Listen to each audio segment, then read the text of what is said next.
Hey y'all, I've had some requests to do a few more demos with the air fryer. So this morning I was making some homemade butter and I thought, well, I'll show the air fryer and how easy it is to make your own homemade butter with flavors that you like. So I'm making French toast in the air fryer and it just cut off, and I've made my oldest daughter Dawn a French toast butter, and I'm fixing to make Nikki, she's not as big of a breakfast person, so I'm making her garlic butter. And y'all, if you've never made these, you're missing out, because when you're cooking or flavoring your steaks or the French toast in the French toast butter, it just marinates in that butter and just makes your food have bursting with flavor. So in making the butter, I use 4 tablespoons. And I just took, I didn't put my butter up, but I just took our tablespoon measuring cup, and I used our mini scraper and scraped it into the measure all cup. So then my hands never had to touch it. All I have to do is just pop that out. I love using the measure all cups, especially for dry or solid ingredients, because y'all look, I didn't have to waste any, and I didn't have to dig around in the measuring cup and get it all my fingers. This side is for liquids and this side is for your dry and solids. So that's 4 tablespoons of butter. Once you find your favorite blend, you can make as much as you want to, but I typically just start with 4 tablespoons. Now for Nikki's, we're going to do garlic, and Pampered Chef has amazing seasonings, all kinds of seasonings that you can make your homemade butter with.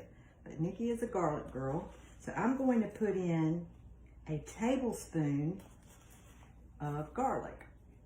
In the French toast, I did 1.5 tablespoons, but the garlic is very, very strong, so I'm only going to use 1 tablespoon. And I used our little half teaspoon so I could get it in my jar easily. And I love these. They clip together. They come in a set of 6, and they lay flat on your counter when you're not using them. I don't show those much. So then all you have to do is just mix it. And I just stir it to mix. Let's see if I can get a little closer so y'all can see. Now I actually leave mine in this glass container. This is our 1 cup size glass containers. You can freeze in these bowls.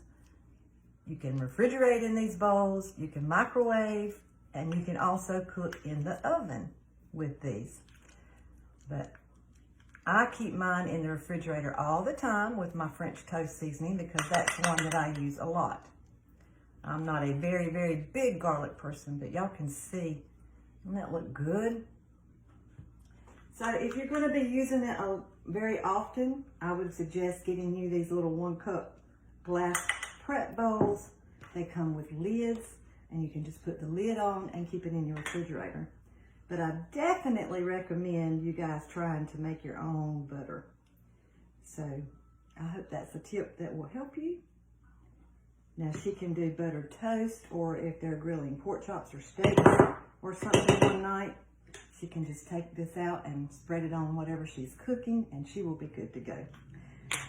And again, I will wrap hers up in saran wrap, and I just put it in there, and then I just kind of take my hands and shape it. And when it's cold, you can even freeze these. You can slice it just like regular butter that you would buy at the grocery store. But this one is a lot better. It tastes full of flavor, whatever seasoning.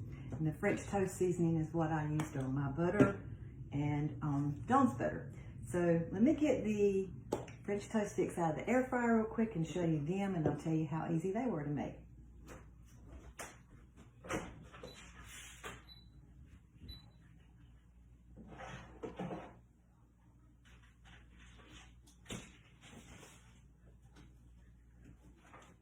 I wish y'all could smell my kitchen. I cannot wait to eat these. Yes, these are all mine. Y'all look. Don't they look good? And I'll share some pictures, but what I did was took 2 pieces of Texas toast. When I'm making French toast sticks, I like to use a thicker bread. So I just sliced it in slices, and then I dipped it in egg and milk. First, before I dipped it, I put my French toast butter on each slice on both sides. And then I dipped them, and they are crispy and crunchy. And this is something, you know, I do freezer meals too. So this is something that I can make and freeze them and not have to buy the frozen French toast sticks for my grandchildren. I'll have homemade, the best ones they will ever eat. And I can put these in a little freezer Ziploc bag and just pull them out when they're here and warm them in the air fryer. So I did these on bake setting, and I did them for 350, which bake is 350 degrees. I did them just 8 minutes. And the air fryer beeps at the halfway cooking time, and I flipped them over. I use our little mini spatula because sometimes the egg wants to stick to the tray, and I just flipped them over and then finished cooking them. So in 8 minutes, you can have delicious homemade French toast. And also, in just seconds, you can have your own homemade flavored butter. So thank you guys so much for watching, and I will share both of these recipes with the video. Thanks, y'all. Have a good day. Bye-bye.